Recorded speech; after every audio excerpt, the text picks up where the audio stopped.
Kalau kita ngomongin sepak bola Indonesia, ada satu nama yang selalu bikin heboh. Mark Klok. Dia ini bisa dibilang seorang pemimpin, seorang pejuang, tapi sekaligus juga sebuah teka-teki. Nah, kali ini kita akan coba bedah kisah seorang pria yang perjalanannya itu penuh dengan pengorbanan dan juga kontroversi. Oke, coba kita lihat ini. Ada dua sisi dari Mark Klok. Setelah Indonesia kalah dari Arab Saudi, dia jadi sasaran kritik. Akurasi umpannya dibilang rendah, bikin blunder fatal, dapat kartu kuning. Tapi tunggu dulu, lihat sisi lainnya. Cuma beberapa hari sebelumnya, dia main 90 menit penuh buat Persib Bandung sambil nahan sakit 2 hari pasca operasi lengan darurat. Gila kan? Jadi, siapa dia sebenarnya? Pemain yang ngecewain negara atau pahlawan yang berkorban buat klubnya? Nah, kontras inilah yang jadi inti ceritanya. Oke, kita masuk bagian pertama. Seorang kapten yang tak terduga. Ya, gimana ceritanya sih orang Belanda bisa jadi pemimpin buat Garuda? Ceritanya kita mulai dari perjalanannya ke timur. Dari liga-liga Eropa, takdirnya malah ada di Indonesia. Karir dia ini unik banget loh. Mulai dari Akademi Utrecht di Belanda, terus dia merantau ke Skotlandia, lanjut ke Bulgaria, dan di sana dia bahkan sempat dapat piala. Nah, setiap langkah ini kan pasti ngebentuk dia. Tapi titik baliknya itu ya pas dia pindah ke PSM Makassar tahun 2017. Itu benar-benar ngubah segalanya. Meskipun ya waktu itu dia sendiri belum sadar. Awalnya kan mungkin dia mikir ini cuma soal karir, soal main bola. Tapi ternyata ada sesuatu yang narik dia lebih dalam ke Indonesia. Sesuatu yang tersembunyi yang bakal mengubah hidupnya selamanya. Dan momen itu datang. Pas lagi main di Makassar, tiba-tiba ayahnya telepon. Ada kabar gila banget.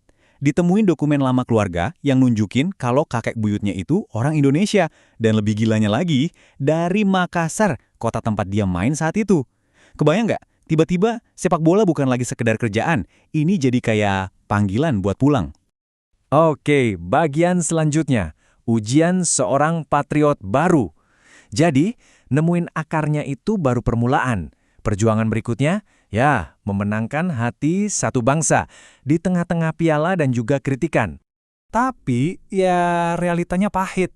Klok sendiri cerita ke FIFA, setiap kali timnas kalah, yang disalahin, ya pemain naturalisasi. Kata-kata kayak, balik aja ke negaramu, itu udah jadi makanan sehari-hari. Coba bayangin, berat banget kan bebannya buat ngebuktiin kalau Garuda di dada itu lebih dari sekedar seragam. Terus gimana mereka ngadepinnya? Mereka bersatu. Kata Klok, timnas itu bikin pernyataan bareng yang, tegas banget. Pesannya satu dan jelas. Kita ini satu tim. Gak peduli lahir di mana, yang penting lambangnya sama, semangatnya sama. Nah, momen ini jadi penting banget buat ngebentuk identitas timnas yang sekarang. Di tengah semua kritikan itu, Klok ngasih jawaban paling telak. Di lapangan. Dia bukan cuma pemain jago, dia itu pembawa piala. Dari PSM Makassar, Persija Jakarta, sampai bawa Persik Bandung juara 2 musim berturut-turut.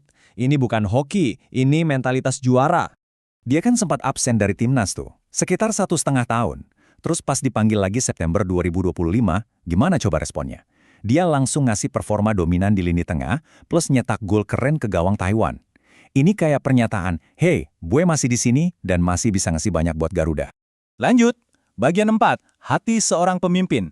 Karena warisan Klok itu nggak cuma dibangun di dalam lapangan aja. Komitmen dia buat Indonesia tuh bener-bener gak berhenti pas peluit akhir bunyi. Dedikasinya buat masyarakat bahkan dapat pengakuan internasional. Ini bukti kalau kepemimpinannya itu jauh lebih luas dari sekedar lapangan hijau. Lihat aja nih apa yang udah dia lakuin. Lewat yayasannya, dia renovasi lapangan bola, terus bangun sekolah buat anak-anak berkebutuhan khusus. Prestasinya di luar lapangan ini diakui dunia loh, sampai dapat nominasi penghargaan FIPRO, terus kepilih buat program eksekutif FIFA. Dia ini bukan cuma main bola, dia lagi ngebangun masa depan.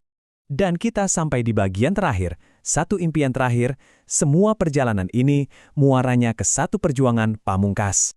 Dan inilah puncaknya. Waktu diwawancara FIFA, Klok ngomong jujur banget. Kualifikasi Piala Dunia 2026 ini bukan cuma turnamen biasa buat dia. Ini kesempatan terakhir.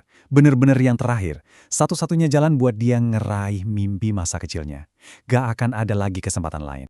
Sekarang umurnya 32 tahun, jadi waktu emang gak berpihak sama dia. Tiap pertandingan kualifikasi itu bebannya double. Bawa harapan satu negara sekaligus jadi penentu mimpi pribadi dia. Perjalanan personal dia dan ambisi nasional sekarang jadi satu. Pada akhirnya, kisah Mark Klok ini kayak cerminan sepak bola Indonesia itu sendiri kan. Kompleks, penuh gairah, dan pengen banget diakui dunia. Pertanyaannya sekarang tinggal satu. Bisa nggak sih mimpi terakhir sang kapten ini jadi kenyataan buat 270 juta rakyat Indonesia?